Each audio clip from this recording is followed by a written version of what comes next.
the self-help section is larger than the spiritual life or even the Christian section.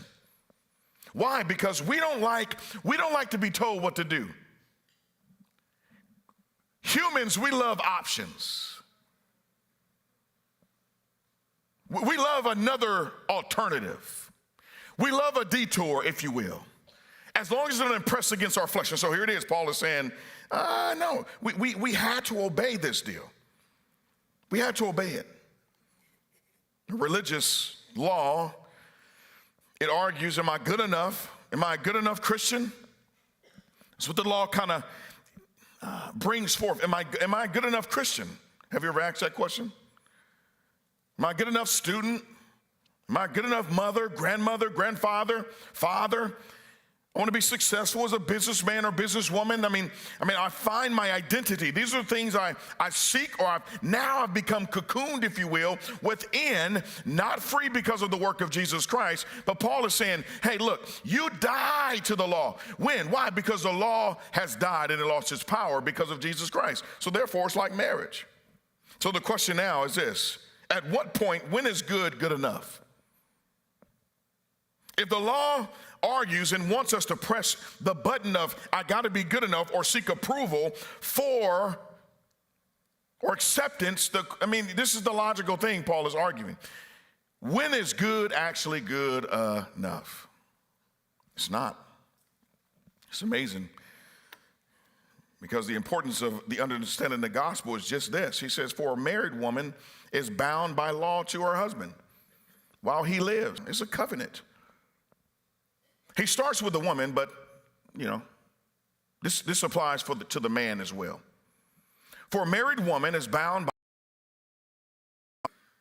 by law to her husband. Covenant, not contract. While he lives.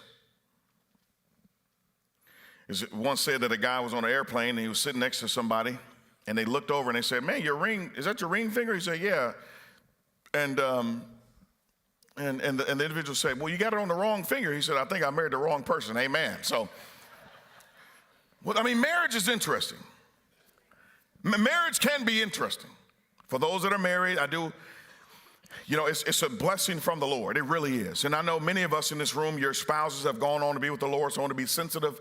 I want to be sensitive to that. Very sensitive. But many would say this, that marriage it consists of 3 rings. Y'all have heard me say this: the engagement ring, the wedding ring, and then suffering. Some of y'all will get that later, amen. But Paul is saying, regardless of what happens in the marriage, in the sense of, this is not irreconcilable differences. You can't just up and leave and do what you want to do. The only way that you're freed or set free is if death actually enters into the picture, or breach, if you will, of the marriage bed. And so Paul is driving us home. He's telling them, hey, look, this is God's design for marriage. This is what he's not talking about here.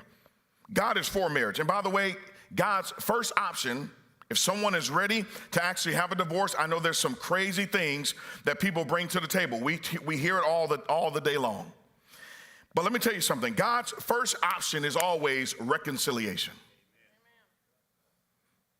Did y'all hear me say that? It's very dangerous in a counseling session to say, look, get divorced. There are grounds for it biblically. But